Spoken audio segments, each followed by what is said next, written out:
I'd just clocked out of work when I decided to swing by the little Catholic church near my office. It was Saturday evening, and I needed to squeeze in Mass before my early morning business trip. I figured if anyone would understand my devotion, it would be Son.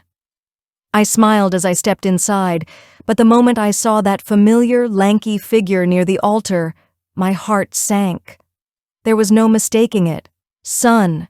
The same Son I'd been searching for, hoping for 3 whole years. My mind raced. Could the rumors be true? Had he really become a priest? Was this the end of my hopes and dreams?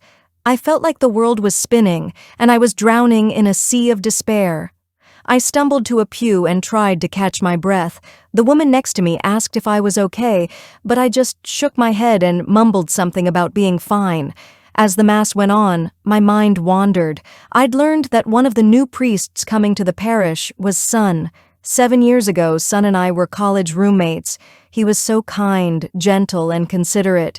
We'd bonded over our different hometowns. I was from the Mississippi Delta, and he was from a small town in central Vietnam. We'd talk for hours about everything and nothing.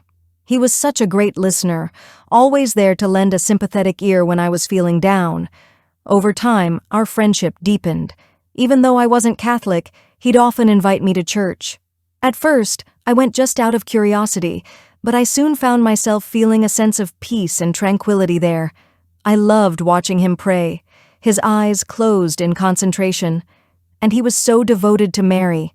He'd spend hours talking to her statues, his voice filled with reverence.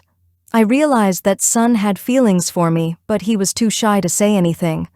I appreciated his affection, but I wasn't ready for a serious relationship.